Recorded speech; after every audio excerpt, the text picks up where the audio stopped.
తుపాకులను అక్రమంగా విక్రయిస్తున్న మధ్యప్రదేశ్కు చెందిన గ్యాంగ్ను అనంతపురం జిల్లా పోలీసులు అరెస్టు చేశారు. నిందితుల వద్ద నుండి 5 కంట్రీ మేడ్ పిస్టల్స్, 30 రౌండ్ల బుల్లెట్లు, ఒక కత్తి, 7 మ్యాగజైన్లను పోలీసులు స్వాధీనం చేసుకున్నారు.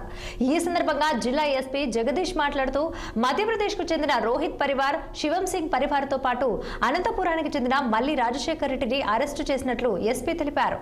తీగ లాగితే డొంక కదిలినట్లు మహిళా పోలీస్ స్టేషన్లో ఓ మహిళ తన భర్త తనను వేధిస్తూ తుపాకీతో బెదిరిస్తున్నాడని చేసిన ఫిర్యాదుతో ఈ కేసు వెలుగులోకి వచ్చింది. ఆ ఫిర్యాదు ఆధారంగా కేసు నమోదు చేసి పోలీసులు లోతైన దర్యాప్తు చేపట్టడంతో అక్రమ ఆయుధాల గ్యాంగ్ను పట్టుకున్నట్లు ఎస్పీ జగదీష్ వివరించారు.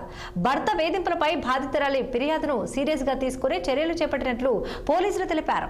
ఈ కేసులో ఇంకా ఇతరుల పాత్ర కూడా ఉందా అనే కోణంలో కూడా దర్యాప్తు కొనసాగుతుందని ఎస్పీ స్పష్టం చేశారు. 10th, 11th ఆ టైంలో ఒకటి మహిళా పోలీస్ స్టేషన్కి ఒక కంప్లైంట్ రావడం జరిగింది. భర్త నన్ను ఒక వెపన్ ద్వారా బెదిరిస్తున్నారు అని చెప్పి ఒక కంప్లైంట్ రావడం జరిగింది అండ్ హరాస్ చేస్తున్నారు ఇంట్లో డొమెస్టిక్ అబ్యూస్ సంబంధించి. సో ఆ ఇన్ఫర్మేషన్ మేరకు మనము ఆ కేసు రిజిస్టర్ చేసి వాళ్ళ ఇంట్లో సెర్చ్ చేసినప్పుడు ఒక స్వాడ్ ప్లస్ ఒక వెపన్ కూడా మాకు దొరకడం జరిగింది. సో ఫర్దర్గా అతను రాజశేఖర్ రెడ్డి, నల్లి రాజశేఖర్ రెడ్డి అని చెప్పి ఇక్కడ అనంతపురం జిల్లాలో కొన్ని ఫిట్నెస్ సెంటర్స్, జిమ్స్ని, ఒక 3 జిమ్స్ని కూడా అతను రన్ చేస్తూ ఉన్నారు.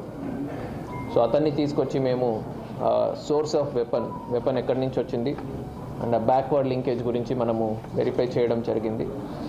సో ఈ వెరిఫికేషన్లో అతనికి మధ్యప్రదేశ్లో మొరేనా డిస్ట్రిక్ట్ సంబంధించి రోహిత్ పర్మార్ మరియు శివం సింగ్ పరిహార్ అనే 2 వ్యక్తులు అతనికి వెపన్స్ని 2022లో పరిచయం అయినట్టు, అప్పుడు ఇతనికి హ్యాండ్ ఓవర్ చేసినట్టు అతను మనకు చెప్పడం జరిగింది.